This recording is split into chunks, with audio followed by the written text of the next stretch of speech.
আসসালামু আলাইকুম। কি অবস্থা সবার? কেমন আছো সবাই? সবাই কি আমার কথা স্পষ্ট শুনতে পারছো কিনা কাইন্ডলি একটু জানিয়ে দাও। আহ, রাতের বেলা ক্লাসে আসার জন্য দুঃখিত। আহ, কারণ হচ্ছে চিন্তা করলাম হচ্ছে অল্প একটু টপিক যেহেতু আছে রাতেই নিয়ে নেই, আর ভাই একটু ব্যস্ত ছিলাম এর আগের টাইমটাতে, এই কারণে আগে নিতে পারি নাই। চাইলেও আগে যদি পারতাম ভালো হতো, সবাই থাকতো। সো এখন যে কয়জন আছে ধন্যবাদ রাতের বেলা আমাকে সঙ্গ দেওয়ার জন্য, আর বাকিরা রেকর্ড দেখে নিও।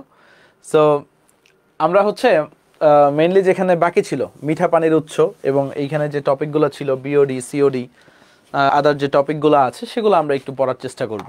ওকে, ক্লিয়ার? সবাই রেডি? সবাই একটু কমেন্ট করে জানিয়ে দাও যে সবাই রেডি কিনা, তাহলে আমরা শুরু করে দিচ্ছি।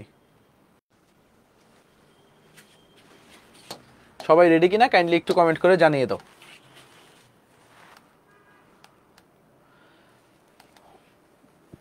সো মেডিকেলের জন্য একটা ইম্পর্টেন্ট আছে, মিঠা পানির উৎস কি কি, ঠিক আছে? কোথা কোথা থেকে আমরা মিঠা পানি পাইতে পারি। তো একটা জিনিস একটু মাথায় রেখো, হিমবাহু বা তুষার আচ্ছাদন থেকে আমরা সবচেয়ে বেশি পাই মিঠা পানি, 74% পাই। ওকে, আর ভূগর্ভস্থ পানি থেকে দ্বিতীয় অবস্থানে আছে, 22.2% পাই ভূগর্ভস্থ পানি থেকে। সো এইটুকু মনে রাখলেই হবে, এইখানে আর এক্সট্রা কিছু জানা লাগবে না। সো আমাদের মিঠা পানির গুরুত্ব, আমাদের দেহে 70% মিঠা পানি। সো এই পেজে কিছু নাই। সো আমাদের মেইনলি দরকার হচ্ছে সারফেস ওয়াটারের বিশুদ্ধতার মানদণ্ড। সো আমাদের দুই ধরনের মানদণ্ড আছে, একটা হচ্ছে খড় পানি মানে হার্ড ওয়াটার। তো এখন একটু খেয়াল করো, পানির ক্ষরতা দুই ধরনের হয় আমরা জানি, একটা হচ্ছে স্থায়ী ক্ষরতা আর একটা হচ্ছে অস্থায়ী ক্ষরতা। একটু খেয়াল করো, একটা কি স্থায়ী ক্ষরতা আর একটা হচ্ছে অস্থায়ী ক্ষরতা। তো স্থায়ী ক্ষরতাটা কিভাবে হয় দেখো, একটু খেয়াল করো। এই ক্লোরাইড এবং সালফেট লবণ যদি থাকে, বিভিন্ন ধাতুর ক্যাটায়নের যদি ক্লোরাইড এবং সালফেট লবণ থাকে, তাহলে পানিতে কি হয়? স্থায়ী ক্ষরতা তৈরি হয়। এবং পানিকে খুঁটিয়ে তুমি যদি পানিকে ফুটায় কিন্তু স্থায়ী ক্ষরতাটা দূর করতে পারবে না। পানিকে ফুটায় তুমি স্থায়ী ক্ষরতা কখনোই দূর করতে পারবে না। কি? ওকে, ঠিক আছে, এটা একটু মাথায় রাখবা। তো পানির স্থায়ী ক্ষরতা দূর করা হচ্ছে পদ্ধতি হচ্ছে আয়ন এক্সচেঞ্জ পদ্ধতি বা পারমুটেট পদ্ধতি আমরা বলি। তারপর দেখো, যদি হচ্ছে বিভিন্ন ক্যাটায়নের বাইকার্বনেট লবণ থাকে, তাহলে সেই ক্ষরতাটাকে বলা হয় অস্থায়ী ক্ষরতা। যদি বাইকার্বনেট লবণ থাকে তাহলে সেটাকে কি বলি আমরা? অস্থায়ী ক্ষরতা বলি, ঠিক আছে? সো অস্থায়ী ক্ষরতার পানিকে উচ্চ তাপমাত্রায় উত্তপ্ত করলে বাইকার্বনেট লবণ তাপে বিয়োজিত হয়ে অদ্রবণীয় কার্বনেট লবণ, মানে তাপ দিলে তুমি যদি সামান্য পরিমাণ হিট দাও তাহলে কি হয়? অস্থায়ী ক্ষরতাটা দূর হয়ে যায়। সো এখানে আর এক্সট্রা কিছু লাগবে না। তো স্থায়ী ক্ষরতাটা কি মনে রাখবা হচ্ছে ক্লোরাইড এবং সালফেট। যদি ক্যাটায়নের ক্লোরাইড এবং সালফেট লবণ থাকে তাহলে আমরা কি বলবো? এটা স্থায়ী ক্ষরতা। আর আরেকটা জিনিস মাথায় রাখবা, অস্থায়ী ক্ষরতাটা কি? অস্থায়ী ক্ষরতাটা হচ্ছে বাইকার্বনেট লবণ থাকলে অস্থায়ী ক্ষরতা। সো এখানে আর এক্সট্রা কিছু লাগবে না। আর স্থায়ী ও অস্থায়ী ক্ষরতা দূর করার উপায়, ঠিক আছে? স্থায়ী ও অস্থায়ী উভয় প্রকার ক্ষরতা দূর করতে আমরা কি করি? পারমুটেট পদ্ধতি বা আয়ন এক্সচেঞ্জ পদ্ধতিটা ব্যবহার করি। আর কিছুই পড়া লাগবে না, এটুক পড়লেই হবে। এখন পানির পিএইচ একটু খেয়াল করো। আমরা সবাই জানি পানযোগ্য পানির পিএইচ, একটু দেখো, এটা আসে পরীক্ষায়। পানযোগ্য পানির পিএইচ হচ্ছে 6.5 থেকে 8.5। এখন কথা হচ্ছে, এই পানির ডিও দ্বারা পানির বিশুদ্ধতার মানদণ্ড নির্ণয় করা যায়। ডিও মানে কি? ডিজলভড অক্সিজেন, মানে দ্রবীভূত অক্সিজেন, মানে পানিতে যে পরিমাণ অক্সিজেন দ্রবীভূত অবস্থায় থাকে। একটু খেয়াল করো, অনেকে তো ভাবতে পারো যে হচ্ছে ভাই পানিতে তো অক্সিজেন আছে, কারণ পানির সংকেতিত H2O, অক্সিজেনের অভাব নেই। না না, বাইরে থেকে যে পরিমাণ অক্সিজেন দ্রবীভূত অবস্থায় থাকে সেই অক্সিজেনটা আমরা ব্যবহার করতে পারি, মানে প্রাণীকুল সেই অক্সিজেনটা ব্যবহার করতে পারে। পানির মধ্যে থাকা হাইড্রোজেন আর অক্সিজেন ওইটা ব্যবহার করতে পারে না, ঠিক আছে? সো এই জিনিসটা একটু মাথায় রাখবা যে পানিতে যে পরিমাণ অক্সিজেন দ্রবীভূত থাকে। এখন একটু খেয়াল করো, ডিও এর মানটা, সারফেস ওয়াটারের ডিও এর মানটা 5 মিলিগ্রাম পার লিটার বা 5 ppm এর উপরে থাকতে হয়। 5 ppm এর উপরে থাকতে হয়, এই জিনিসটা একটু মাথায় রাখবা। ডিও এর মানটা কত থাকতে হয়? 5 ppm এর উপরে। আর হচ্ছে গিয়ে মনে করো তোমার বিওডি জিনিসটা কি, একটু খেয়াল করো। বিওডি, এটাকে বলা হয় বায়োকেমিক্যাল অক্সিজেন ডিমান্ড। একটু দেখো, অনেকে বলে বায়োলজিক্যাল, না, বায়োকেমিক্যাল অক্সিজেন ডিমান্ড, বিওডির ফুল মিনিং। সো বিওডি জিনিসটা কি? ধরো পানিতে কি দূষক থাকে না বিভিন্ন ধরনের? পানিতে তো বিভিন্ন ধরনের দূষক থাকে। সো পানিতে যে দূষকগুলো থাকে এগুলো তো বিনষ্ট করা লাগে। সো এইগুলা কি প্রক্রিয়ায় বিনষ্ট করা হয় তোমরা কেউ জানো? এগুলো হচ্ছে জারণ প্রক্রিয়ায়, জারণের মাধ্যমে কি করি আমরা বিনষ্ট করে। সো এখন এই যে পানিতে যে বিভিন্ন যে জীবাণু আছে বা ব্যাকটেরিয়া আছে এগুলো জারণের মাধ্যমে ধ্বংস করা লাগে। সো এই জারণের জন্য কিসের প্রয়োজন একটু বুঝো। জারণের জন্য কি প্রয়োজন? জারণের জন্য প্রয়োজন হচ্ছে গিয়ে অক্সিজেন। তো এই অক্সিজেনটা কই থেকে ইউজ করে? এই অক্সিজেন ওই পানির উৎসটা এই অক্সিজেনটা ইউজ করে হচ্ছে যে পরিমাণ অক্সিজেন দ্রবীভূত অবস্থায় আছে, অর্থাৎ ডিজলভড অক্সিজেন থেকে। তাহলে বিওডি জিনিসটা কি? ধরো ডিজলভড অক্সিজেন থেকে তুমি যে পরিমাণ অক্সিজেন জারণের জন্য ইউজ করবা, অর্থাৎ তোমার পানির যে দূষকগুলো আছে এইগুলাকে ভ্যানিশ করার জন্য যে পরিমাণ অক্সিজেন ইউজ করবা সেটাকে কি বলা হয়? বিওডি বলা হয়। সো বিওডি জিনিসটা কি আমরা বুঝতে পারছি? বিওডি মানে কি? ডিও থেকে আমরা ধার করব, তাই না? ডিও থেকে। দেখো initial DO minus final DO equal to BOD. কেন বলা হয়েছে? কারণ হচ্ছে তোমার বিওডি কতটুকু পাইবা? শুরুতে তোমার জারণ করার আগে কতটুকু ডিজলভড অক্সিজেন ছিল, জারণ করার পরে মানে জীবাণুগুলা ভ্যানিশ করার জন্য তো অক্সিজেন ইউজ হয়েছে, ইউজ হওয়ার পরে ফাইনালি কতটুকু ডিজলভড অক্সিজেন আছে? অবশ্যই কমে যাবে আগে থেকে। আগে যদি হচ্ছে 5 ppm থাকে এখন হয়তো বা হয়ে যাবে হচ্ছে 4.5 ppm। তাহলে তোমার বিওডি কত? বিওডি হচ্ছে 0.4। এই জিনিসটা একটু মাথায় রাখবা। এখন ধরো বিওডির মান যদি বেশি হয়, একটু চিন্তা করো বিওডি মানে কি? যে পরিমাণ অক্সিজেন তুমি ইউজ করতেছো যে এই ময়লা আবর্জনাগুলোকে ভ্যানিশ করার জন্য, এটা চিন্তা করো। তো বিওডির মান যদি অনেক বেশি হয় এটা কি পুকুরের জন্য ভালো না খারাপ? বা ওই মাধ্যমটার জন্য, যে জলীয় মাধ্যমটা বলতেছি আমরা পুকুর বা হ্রদ, ওইটা কি ভালো না খারাপ? অবশ্যই খারাপ। কারণ তোমার বিওডি বেশি মানে কি? তোমার ওই ময়লা আবর্জনা বেশি, তোমার জারণ ঘটাইতে বেশি অক্সিজেনের প্রয়োজন হচ্ছে। সো অলওয়েজ মাথায় রাখবা বিওডি যদি বেশি হয় এটা তোমার জন্য খারাপ। একটু খেয়াল করো, বিওডির মান যদি 1 থেকে 2 মিলিগ্রামের মধ্যে থাকে তাহলে খুবই ভালো, মানে খুবই কম থাকলে খুবই ভালো। তারপর দেখো বিওডির মান যদি একটু খেয়াল করো বা এর চেয়ে কম হইলে আরো বেশি ভালো। বিওডির মান 3 হলে মোটামুটি ভালো। বাট বিশ্ব স্বাস্থ্য সংস্থা হু কি বলছে? WHO হু এর মতে বিওডি অবশ্যই 6 এর কম হইতে হবে, মানে 6 ppm এর কম হইতে হবে। যদি বিওডির মান 10 ppm এর বেশি হয় তাহলে পানিতে দূষণ মাত্রা খুব খারাপ ধরা হয়। বুঝা গেছে? সো বিওডির মান যত কম হবে, মানে 1 থেকে 2 এর ভিতরে থাকলে বিওডির মানটা সবচেয়ে ভালো। আর হু বলছে, WHO বলছে মিনিমাম 6 এর নিচে থাকতে হবে, 6 এর বেশি আসটা যাবে না। সো বিওডির মান যদি কখনো 10 হয়ে যায় তখন বুঝতে হবে যে এই জিনিসটা কি? এই জিনিসটা হচ্ছে তোমার পুকুরের দূষণ মাত্রা বা ওই যে ওই পানিতে দূষণ মাত্রা অনেক বেশি। সো এখানে দেখা একটা চার্ট দিয়ে দিচ্ছে বিওডি 1 থেকে 2 হইলে খুবই ভালো, 3 হইলে মোটামুটি ভালো, 6 হইলে হু অনুমোদিত দূষণ মাত্রা, 10 হইলে দূষণ মাত্রা খারাপ, 20 হইলে দূষণ মাত্রা খুবই খারাপ। মানে যত বিওডির মান বাড়তেছে তত কি খারাপ। এখন আসো বিওডি কি করে একটু খেয়াল করো। এটা হচ্ছে একটা জিনিস হচ্ছে যখন সিওডি পড়াবো তখন বিওডিটা কাজে লাগবে। দেখো জৈব বস্তু যেগুলো আছে বিওডির মাধ্যমে সেগুলোকে জারণ করা হয়। বিওডি মানে কি? শুধুমাত্র জৈব বস্তুগুলোকে জারণ করা হয়, ঠিক আছে? আর সিওডি কি? এখানে দেখো আরেকটা আসবে, আরেকটা নতুন টার্ম আসবে, সেটা হচ্ছে সিওডি। দেখো পানির সিওডি এইটা হচ্ছে গিয়ে, মনে করো বিওডি কি করে? শুধুমাত্র জৈব দূষকগুলাকে। আর সিওডি কি? জৈব আর অজৈব সকল ধরনের দূষককে তারা কি করে? মনে করো এই দেখো সারফেস ওয়াটারে থাকায় দূষক পচনশীল জৈব বস্তু এবং পচনশীল অজৈব যৌগকে সম্পূর্ণ জারিত করে। দেখো সিওডি কি করে? জৈব বস্তু এবং অজৈব যৌগকে সম্পূর্ণ জারিত করে, সে ভ্যানিশ করে। অর্থাৎ বিওডি কি? শুধুমাত্র জৈব যৌগকে, মানে জৈব বস্তু যেগুলো আছে সেগুলোকে জারণ করে। সিওডি কি? জৈব বস্তু আর অজৈব বস্তু দুইটাকে জারণ করে। এখন বলো সিওডিতে অক্সিজেন বেশি লাগবে না বিওডিতে অক্সিজেন বেশি লাগবে জারণ ঘটাইতে? তোমরা একটু বলো, বিওডিতে অক্সিজেন বেশি লাগবে জারণ ঘটাইতে না সিওডিতে? অবশ্যই অবশ্যই অবশ্যই সিওডিতে বেশি লাগবে, তাই না? কারণ কি? সিওডি কি করতেছে? জৈব আর অজৈব দুই বস্তুকে। এখন বলো বিওডির মান বেশি হবে না সিওডির মান বড় হবে? মানে প্রায় প্রশ্ন আসে বিওডির মান বড় হয় না সিওডির মান বড় হয়? তাই তোমরা বলো অবশ্যই কি সিওডির মান বড় হবে। আশা করি এই কনসেপ্টটা ক্লিয়ার হয়েছে। আর তখন যদি এইগুলা টানের চোটে পড়াইতাম তোমরা কিচ্ছু বুঝতো না, সব মাথার উপর দিয়ে যাইতো। এই কারণে ভাই একটু টাইম নিছি। সিওডি নির্ণয় অনেক কিছু বলছে, তো একটু খেয়াল করো। দেখো বিওডি কত? 6 ppm এর মধ্যে থাকতে হয়, হু অনুমোদিত সর্বোচ্চ মাত্রা। আর সিওডি কত? 10 ppm এর মধ্যে থাকতে হয়। সিওডিটা কি? 10 ppm এর ভিতরে থাকতে হয়, 10 ppm এর কম থাকতে হয়।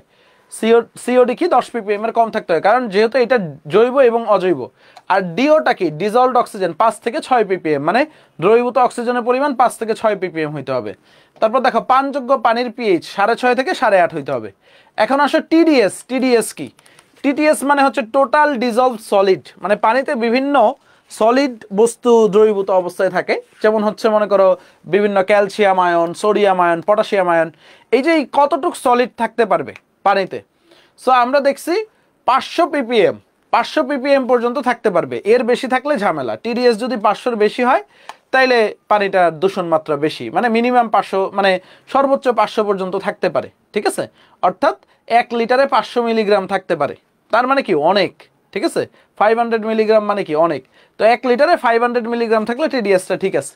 সো বাকি দুইটা ভ্যালু তোমার না পড়লেও হবে। এই 5টা ভ্যালু মুখস্থ রাখতে পারবা, ইয়েস অর নট?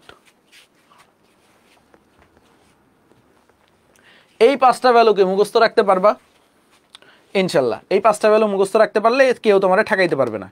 আচ্ছা, তারপর আসো সামনে যাই। শিল্প বর্জ্য এবং পানি দূষণ অনুসারে কি কি প্রতিকার, এগুলো লাগবে না, এগুলার ঝামেলায় যাওয়া দরকার নাই।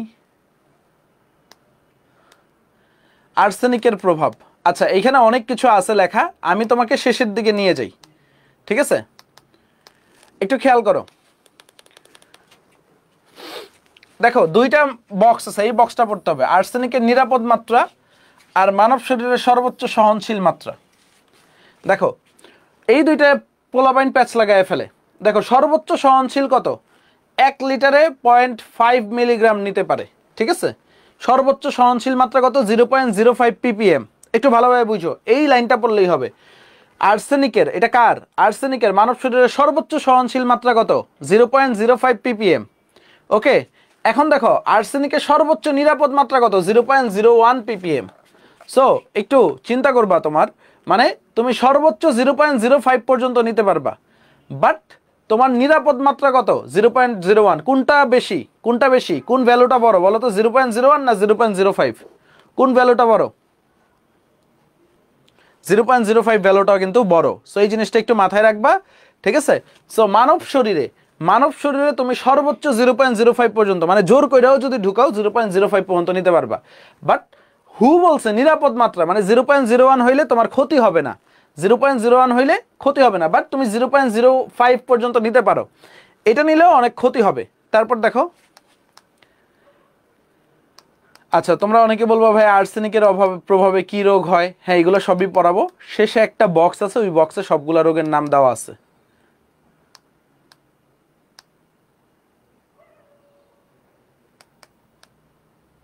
বিভিন্ন জিনিস আছে, সো আমি এইগুলা পড়ায় তোমার সময় নষ্ট করতে চাচ্ছি না। শেষের দিকে দেখো অনেক কিছু আছে, একবারে শেষে নিয়ে যাচ্ছি। এই দেখো এই বক্সটা পাইছো তোমরা, এই বক্সটা জেনে নাও। এই বক্সটা পাইছো, মানে উপরে যা যা ছিল দাগানো লাইন এই বক্সে সবচেয়ে আছে, ঠিক আছে। এই বক্সটা পাইছো, এই বক্সটা পড়লেই হবে। দেখো আর্সেনিক আয়নের দূষণের ফলে কি হয়? ব্ল্যাক ফুট ডিজিজ এবং ত্বকে কালো কালো দাগ বা ক্যারোটিনাইজেশন ঘটে। খুবই ইম্পর্টেন্ট, সবগুলোই পরীক্ষায় আছে। তোমরা ছোটবেলায় দেখতে না, বিটিভিতে একটা অ্যাড দেখাইতো যে পাত্রে দেখতে গেলেই হাত দেখতো, পা দেখতো, যে হচ্ছে হাতে হাতে কালো কালো ফোটা ফোটা দাগ আছে কিনা, ঠিক আছে। সো এটা কি আর্সেনিকের অভাবে কি হয়? ব্ল্যাক ফুট ডিজিজ হয়, ঠিক আছে, বা কালো কালো দাগ। আবার দেখতা হচ্ছে পানি মাইরা দিত, ঠিক আছে। যারা গ্রামের বাড়িতে বিয়ে শাদীর ঘটকালি দেখছো, দেখবা হচ্ছে মাটির ঘরে কি করতো? পানি মাইরা দিত, হাঁটতে বলতো। সো ব্ল্যাক ফুট ডিজিজ থাকলে কি হইতো? ওইখানে ওই কালো দাগগুলা বুঝে যাইতো, ঠিক আছে। তারপর দেখো ক্রোমিয়ামের ফলে, একটু খেয়াল করো, ক্রোমিয়াম 3+ আয়ন এটা কি করে? রক্তে হিমোগ্লোবিন তৈরিতে বাধা সৃষ্টি করে, ঠিক আছে, বা এর ফলে অ্যানিমিয়া বা রক্ত শূন্যতা হয়। খুবই ইম্পর্টেন্ট, ক্রোমিয়ামের দূষণে কি হয়? হিমোগ্লোবিন তৈরিতে বাধা দেয় এবং এটার ফলে অ্যানিমিয়া বা রক্ত শূন্যতা রোগ হয়। দেখো এটা অনেকবার আসছে, লেড আয়নের দূষণের ফলে, এবং এটা মেডিকেলের জন্য ইম্পর্টেন্ট। হিমোগ্লোবিন তৈরিতে বাধা হয়, ঠিক আছে। তো প্রশ্ন এরকম আসছে, হাজারি স্যারের বইয়েও প্রশ্ন আসছে যে কোন কোন আয়নের প্রভাবে হিমোগ্লোবিন তৈরিতে বাধা হয়? উত্তর কি? ক্রোমিয়াম আর লেড, ঠিক আছে। তারপর দেখো গর্ভবতী মহিলা মৃত সন্তান প্রসব করে কি? লেডের প্রভাবে। আবার শিশুর বুদ্ধিমত্তা হ্রাস পায়, আইকিউ বা বুদ্ধিমত্তা হ্রাস পায়। তো লেডের কি? 3টা, ঠিক আছে। ব্লেডের কি 3টা। এখন দেখো ক্যাডমিয়াম আয়ন দূষণের ফলে কি হয়, অস্টিওপোরোসিস বা এটাকে বলা হয় ইটাই রোগ, মানে গিটার মধ্যে ব্যথা, গিট হাঁটুতে ব্যথা, এই রোগটা তো তোমরা পড়ছো, বা অস্থিভঙ্গুর হয়। তারপর কি হয়, এই রোগটার নাম হচ্ছে ইটাই, ঠিক আছে। ফুসফুস ক্যান্সারে আক্রান্ত হয়। তারপর কিডনি ফেইলার হয়, দেখো কিডনিতে পাথর হয় এবং কিডনি নষ্ট হয়, ঠিক আছে। এবং শরীর থেকে ক্যালসিয়াম এবং জিঙ্ক আয়ন প্রস্রাবের মাধ্যমে বের হয়। মানে এই বক্সটা সুপার ইম্পর্টেন্ট। আমি কিন্তু প্রায় 4-5টা পেজ স্কিপ করে এই বক্সটা দেখাইছি। আর টিচাররা এই বক্সটা থেকেই প্রশ্ন করবে যদি করে, এই টপিকটা থেকে, ঠিক আছে। এই টপিকটা থেকে যদি প্রশ্ন করে, এই বক্সটা থেকেই প্রশ্ন করবে। ক্লিয়ার? এই বক্সটা থেকেই প্রশ্ন করবে। সো এই বক্সের যে ইয়াগুলো আছে, এই বক্সের যে রোগগুলো আছে, সবগুলো মনে রাখতে পারবা, বারবার পড়লেই আসবে, ঠিক আছে। ওকে, তো এর মাধ্যমে আমাদের চ্যাপ্টার মনে হয় শেষ। দেখো এরপরে আর কিছু নাই, ওইগুলো লাগবে না। আবিষ্ট ডাইপোল মোটামুটি শেষ। এখন আসো কিছু প্রবলেম সলভ করি, তোমরা যাও না। আমি 10 মিনিট চাইছিলাম, মোটামুটি আমি বেশি নিচ্ছি না, ঠিক আছে। 10 মিনিটের মতোই নিব, ঠিক আছে, 10 মিনিটের মতোই নিব। ওকে, কয় মিনিট হয়েছে নোমান? কি বলছে? 16 মিনিট। আচ্ছা, আমার তো শেষ, এখন প্রশ্ন সলভ করতে পারো করলে, ঠিক আছে। আচ্ছা আচ্ছা, দেখো ভূপৃষ্ঠের পানিতে, প্রশ্ন সলভ না করলে তো বুঝতে পারবে না। দেখো মেডিকেলে আসছে 21-22 প্রশ্ন, কত ইম্পর্টেন্ট, রাতের বেলায় না তোমাদের পড়াচ্ছি, ঠিক আছে। দেখো ভূপৃষ্ঠের পানিতে দ্রবীভূত অক্সিজেন বিষয়ে কোন বাক্যটি সঠিক? জৈব বর্জ্য থাকলে ডিও বেশি হয়, আবার জীবাণু উপস্থিত থাকলে ডিও বাড়িয়ে দেয়, ডিও 4 থেকে 6 ppm থাকা প্রয়োজন, 4 ppm এর নিচে থাকা প্রয়োজন। কোনটা হবে? ডিওটা 4 থেকে 6 থাকতে পারে, তাইলে ভালো। আই হাই, কালো কালি কেন? ডিওটা কি হইতে পারে? 4 থেকে 6 ppm এর মধ্যে থাকতে পারে। সো এখন আসেন পরের প্রশ্নটা দেখি। নিম্নের কোনটি মিঠা পানির সবচেয়ে বৃহৎ উৎস? ঠিক আছে, আমরা দেখছি না সবচেয়ে বৃহৎ উৎস কোনটা? হিমমেরুর বরফ দেখছিলাম, ঠিক আছে। হিমমেরু দেখো দাগায় দিছিলাম। উত্তর কি? উত্তর মেরুর বরফগুলা কি দক্ষিণ মেরুতে বেশি থাকে না, উত্তর মেরুতে থাকে, ঠিক আছে। উত্তর মেরুর বয়ে আছে, দাগায় দিছি, দেখো উত্তর কি? সি নাম্বারটা, উত্তর মেরুর বরফ হবে, মাথায় রাখবা, ঠিক আছে। তারপর দেখো কোন কারণে ঘর পানিতে সাবানের ফেনা হয়? মানে ঘর না, এটা খড় হবে, ঠিক আছে। খড় পানিতে বা ঘরের পানি হইতে পারে, খড়, হ্যাঁ ঠিক আছে, এটা খড় হবে। কি নোমান তোমার টাইপিস্ট কি করে এগুলা? খড় রে ঘর বানায় দিচ্ছে। খড় পানিতে সাবানের ফেনা হয় না, কোন কারণে বলতো? বৈদ্যুতিক চার্জ অসার হওয়া, সোডিয়াম কার্বনেট, পানিতে ক্যালসিয়াম ম্যাগনেসিয়াম আয়ন বিক্রিয়া করে অদ্রবণীয় গাত করা। দেখো খড় পানির কি হয়? অদ্রবণীয় গাত তৈরি করে, ঠিক আছে। অ্যান্সার কি? ডি নাম্বারটা হবে। পরেরটা দেখো, নিচের কোন পদ্ধতি পানির স্থায়ী ক্ষরতা দূর করার জন্য ব্যবহার করা যায় না? কোনটা ব্যবহার করা যায় না? ঠিক আছে, ফুটিয়ে কি স্থায়ী ক্ষরতা দূর হয় কখনো? ফুটাইলে অস্থায়ী ক্ষরতা দূর হয়, কখনো স্থায়ী ক্ষরতা দূর হয় না। বাকিগুলো একটু পয়রা রাখো। সোডিয়াম কার্বনেট সংযোজন, কস্টিক সোডা সংযোজন, পাতন। মেডিকেলে দেখছো কত ফেভারিট একটা টপিক, ডেন্টালে আবার আসছে। বাংলাদেশে মিঠা পানির প্রধান উৎস কোনটি? দেখো এখানে 4টার ভিতরে কি হবে? দেখো হিমমেরুর বরফের পরেই কি আসে? ভূগর্ভস্থ পানি, মানে 22% ছিল, হ্যাঁ সি, ভূগর্ভস্থ পানি। পরেরটা দেখো মেডিকেলে, দেখো কোনো একটি নমুনা পানির BOD, biochemical oxygen demand 3 milligram per litre. পানির সম্পর্কে কোনটি সঠিক? ঠিক আছে, খুবই ভালো না মোটামুটি ভালো? মোটামুটি ভালো। যদি 1 থেকে 2 হয় তাইলে খুবই ভালো, দেখো মোটামুটি ভালো। 3 হইলে মোটামুটি ভালো, ঠিক আছে। 6 হইলে হু মানে, আর 10 হইলে কি? দূষণ মাত্রা খারাপ। 20 হইলে দূষণ মাত্রা খুবই খারাপ। খুবই ভালো কোনটা? 1 থেকে 2, খেয়াল করো 1 থেকে 2। দূষণ মাত্রা খারাপ কোনটা? দূষণ মাত্রা খারাপ একটু খেয়াল করো, দূষণ মাত্রা খারাপ হচ্ছে 10, আর দূষণ মাত্রা খুবই খারাপ হচ্ছে 20 ppm। পরে রেখো। পরেরটা দেখো ডেন্টালে আসছে, হু অনুমোদিত পানি দূষণের সিওডি এর সর্বোচ্চ মান হইতে পারে কোনটা? ঠিক আছে, হু অনুমোদিত সিএডি এর সর্বোচ্চ কত হইতে পারে বলো তো? 10 হইতে পারে, তাই না? আমরা দেখছিলাম। বিওডি কত হইতে পারে? 6 হইতে পারে। সিওডি কত হইতে পারে? 10। প্রশ্ন প্র্যাকটিস করলে দেখবা মনে থাকতেছে, বাট তুমি যদি সারাদিন পড়ো মনে থাকবে না। নিচের কোনটি সত্য নয়, মানে কোনটা ভুল? সারফেস ওয়াটারে নাইট্রিক অ্যাসিড দ্রবীভূত থাকে না, সারফেস ওয়াটারে অক্সিজেন দ্রবীভূত থাকে, ডিজলভড অক্সিজেন দ্রবীভূত থাকে, নাইট্রিক অ্যাসিড দ্রবীভূত থাকে না, ঠিক আছে। এ নাম্বারটা ভুল।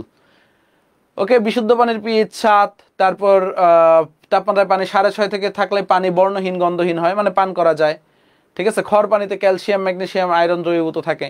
শেষ। তারপর দেখো বিশ্ব স্বাস্থ্য সংস্থা অনুর, দেখো সিকে রুয়েটেও প্রশ্ন আসছে 20-21-এ, বুঝো 6 মার্কের একটা এমসিকিউ।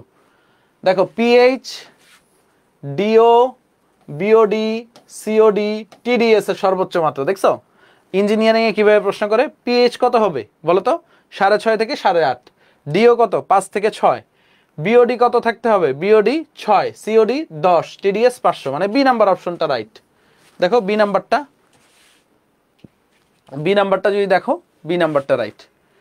তারপর দেখো সাস্টেও আসে, কোন মাপকাঠি বর্জ্য পানির দূষণের মাত্রা নিয়ন্ত্রণে গুরুত্বপূর্ণ নয়? ঠিক আছে, বলো কোনটা গুরুত্বপূর্ণ নয়? খরতা এত গুরুত্বপূর্ণ নয়, বাট বাকি যেগুলো আছে বিওডি, সিওডি, টিডিএস, ওইগুলো অনেক গুরুত্বপূর্ণ। ঠিক আছে। তারপর দেখো বৃষ্টির পানির নমুনাকে অ্যাসিড বৃষ্টি হিসেবে গণ্য করা যায় যদি পিএইচ কত হয়? অ্যাসিড বৃষ্টি 5.6 এর কম হইলে, তাই না? 5.6 এর কম হইলে, ওকে 5.6 এর কম, দ্যাট মিন্স কি 4 হবে। অ্যান্সার তো এ দাগায় দিছো, অ্যান্সার কি হবে? বি ভাইয়া। ঠিক আছে, 5.6 এর কম হইতে, মানে খুবই টেকনিক্যাল একটা প্রশ্ন করছে। ঠিক আছে, 5.6 হইলে তো আর অ্যাসিড বৃষ্টি হবে না, 5.6 এর কম হইলে অধঃক্ষেপণ বৃষ্টি। ঠিক আছে, অ্যান্সার কি? বি নাম্বারটা। ওকে। তারপর দেখো নিম্নের কোন মানটি দূষিত পানির নির্দেশক? দূষিত পানি কি দেখো তো? সিওডি যদি 100 হয়ে যায়, বাবা গো বাবা। ঠিক আছে, সিওডি 100, সিওডি তো 10 হইতে পারবে সর্বোচ্চ, তাই না? হুয়ের নিরাপদ মাত্রা। পরে দেখি আদর্শ পানির ডিও এর পরিসীমা কত? আদর্শ পানির ডিও এর পরিসীমা কত? মনে রাখবা, আদর্শ পানি যখন বলবে 4 থেকে 8 এর ভিতরে থাকবে, 3 স্টার। এটা কিন্তু বইয়ে পড়াই নেই, কিন্তু আসে, জগন্নাথে আসছে 4 থেকে 8, 4 থেকে 8। ওকে। পরেরটা দেখো, একটি নদীর পানির ডিও 2 মিলিগ্রাম, তাহলে কি হবে বলো তো? কি হবে? ভালো, খুবই ভালো, অত্যন্ত ভালো, অত্যন্ত খারাপ? বলো। 2 মিলিগ্রাম পার লিটার, তাহলে আমরা কি বলবো? ডিও যদি 2 হয় তাহলে আমরা বলবো হচ্ছে অত্যন্ত ভালো, তাই? কখনোই না, কখনোই না, অত্যন্ত খারাপ। কারণ ডিও যত বেশি হবে, দেখো বিওডি কম হইলে ভালো, ডিও যত বেশি হবে তত ভালো। কারণ কি? ডিজলড অক্সিজেন বেশি থাকতে হবে। ঠিক আছে, হুয়ের মিনিমাম মাত্রা কত বলছে? হু বলছে কি ডিও এর মান, ডিজলড অক্সিজেনের মান 5 থেকে 6 এর ভিতরে থাকতে হবে, নাইলে হবে না। ঠিক আছে, এইভাবে কিন্তু পরীক্ষার হলে ভুল করে দিয়ে আসবা, বিওডি আর ডিও প্যাচ লাগাইলে হবে না। ঠিক আছে, ওকে। আচ্ছা ভাই, অ্যাসিড ক্ষারের তীব্রতা পড়াবেন না? ওইটা তো রাসায়নিক পরিবর্তনে পড়াই আমরা। ঠিক আছে, কোনটা তীব্র অ্যাসিড, কোনটা তীব্র ক্ষার। ওকে। তারপর দেখো নমুনা পানিতে ডিও এর মান 6 ppm হলে 1000 কেজি পানিতে ডিও এর মান কত গ্রাম? বলো তো।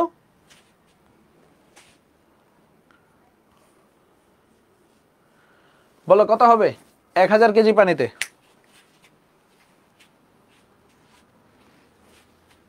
6 ppm মানে কি দেখো তো? 6 মিলিগ্রাম পার লিটার, তাই না? 6 ppm মিন্স কি 6 মিলিগ্রাম পার লিটার। তো এটা কিভাবে হবে দেখো।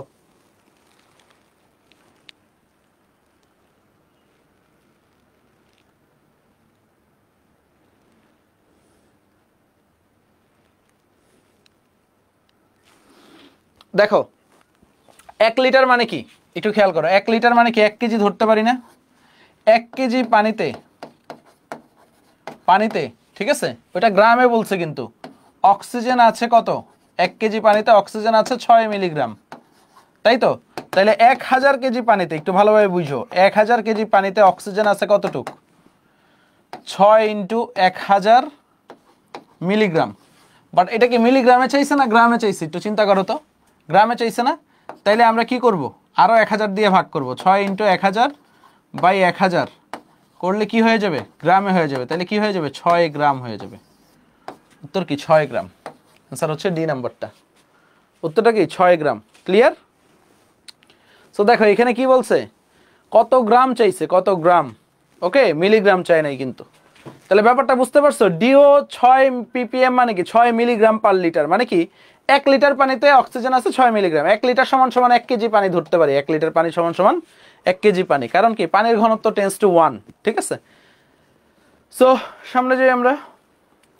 একটি জলাশয়ে পানির জৈবিক অক্সিজেনের চাহিদা বিওডি এর মান 420।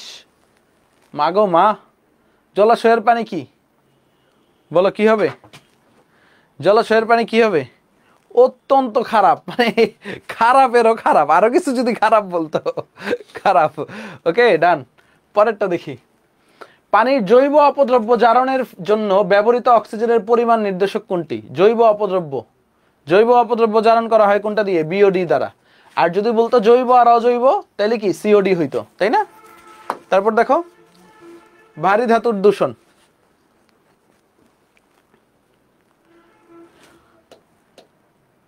জৈব অপদ্রব্য, দেখো এটা তো বিওডি হবে, জৈব অপদ্রব্য, ঠিক আছে? এটা কি বিওডি হবে, সিওডি কেন বলতেছো? এটা জৈব অপদ্রব্য। আর যদি বলতো জৈব এবং অজৈব অপদ্রব্য জারণের জন্য তাইলে সিওডি হইতো। ক্লিয়ার যারা সিওডি বলছো? তারপর আসো ভারী ধাতুর দূষণ। মানব শরীরে নিচের কোন ধাতুর আয়নের আধিক্যে রক্তে হিমোগ্লোবিনের উৎপাদন বাধা পায় বলো তো? কোনটার প্রভাবে? আমরা জানি ক্রোমিয়াম, ঠিক আছে? ক্রোমিয়ামের প্রভাবে হিমোগ্লোবিন উৎপাদন বাধা পায়, সুন্দরভাবে বলেছিল। তারপর দেখো মানব শরীরে কোন ভারী ধাতুর কারণে ব্ল্যাক ফুট ডিজিজ হয়? আর্সেনিক, তাই না? উত্তর কি আর্সেনিক। আর্সেনিকের প্রভাবে কি হয়? Black foot disease. তারপর যদি বলে কোন ভারী ধাতুর আয়নের পানীয় জল দূষণের কারণে শিশুর বুদ্ধিমত্তা বা আইকিউ হ্রাস পায়? উত্তর কি হবে? লেড। লেডের কারণে, তাই না? লেডের কারণে। তারপর আসো নিচের কোনটি ভারী ধাতু? আমরা জানি জিঙ্ক, ক্যাডমিয়াম, মার্কারি। মনে রাখবা জিঙ্ক, ক্যাডমিয়াম, মার্কারি। ক্যাডমিয়াম ভারী ধাতু, এই তিনটা মার্কারি, এই তিনটা ভারী ধাতু, জিঙ্ক, ক্যাডমিয়াম, মার্কারি। তারপর দেখো নিচের কোনটি ভারী ধাতুর উদাহরণ নয়? দেখো বলছিলাম না জিঙ্ক, ক্যাডমিয়াম, মার্কারি, তাহলে গোল্ড। গোল্ড কি ভারী ধাতু? গোল্ড কিন্তু ভারী ধাতু না, অর্থাৎ কোনটা ভারী ধাতুর উদাহরণ নয়। ওকে, সামনে যাই। স্টোরেজ ব্যাটারির মাধ্যমে কোন ভারী ধাতুটি খাদ্য শৃঙ্খলে প্রবেশ করে? কোনটা খাদ্য শৃঙ্খলে প্রবেশ করে? দেখো একটু খেয়াল করো। লেড স্টোরেজ ব্যাটারির মাধ্যমে, আমরা পড়ছি না লেড স্টোরেজ ব্যাটারি, তড়িৎ রসায়নে পড়বা, ঠিক আছে? লেড স্টোরেজ ব্যাটারি অলওয়েজ পড়বা তড়িৎ রসায়নে। তারপর আসো নিচের কোন ধাতুটির বিষক্রিয়ায় অস্টিওপোরোসিস রোগ হয়? কোনটার বিষক্রিয়ায় অস্টিওপোরোসিস রোগ হয়? ক্যাডমিয়াম। এইভাবে পড়বা, ক্যাডমিয়াম হাড্ডি গুড্ডি। আমি এইভাবে পড়তাম, কি পড়তাম? ক্যাডমিয়াম হাড্ডি গুড্ডি, শেষে ক্যাড, ঠিক আছে? ক্যাড হাড্ডি, ক্যাড হাড্ডি। আমার প্রায় প্যাচ লাগতো, এই কারণে এইভাবে পড়তাম। তারপর দেখো কোনটি দ্রবণ নয়? ঠিক আছে, কোনটি দ্রবণ নয়? সবাই একটু বলো, A B C R D. কোনটি দ্রবণ নয়? বায়ু। বায়ু কি একটা দ্রবণ? না, বায়ু কিন্তু দ্রবণ নয়। অ্যান্সার কি? সি নাম্বারটা, বায়ু দ্রবণ নয়। লাস্ট প্রশ্ন, অমিশ্রণীয় তরল যুগল কোনটি? মানে কোনটা মিশ্রিত হবে না? পানি এবং বেনজিন। পানি কি পোলার, বেনজিন নন পোলার, ঠিক আছে? আমরা জানি লাইক ডিজলভস লাইক, অর্থাৎ পোলার দ্রাবকে পোলার দ্রাবক দ্রবীভূত হয়, নন পোলার দ্রাবকে নন পোলার দ্রাবক দ্রবীভূত হয়, ঠিক আছে? সো আমাদের আজকের চ্যাপ্টার অফিসিয়ালি শেষ ঘোষণা করতেছি, আলহামদুলিল্লাহ, ফাইনালি। অ্যান্ড আমরা রাতের বেলায়ও শেষে 28টা এমসিকিউ, কারণ তখন পড়াইলে অনেক কিছু বুঝতো না। সো ইনশাল্লাহ তোমরা ভালোভাবে বাকিগুলো পড়ো। প্র্যাকটিস শিট হচ্ছে কালকে সকালে দিয়ে দিব না ইনশাল্লাহ, ঠিক আছে? কি এমসিকিউটা হয় নাই?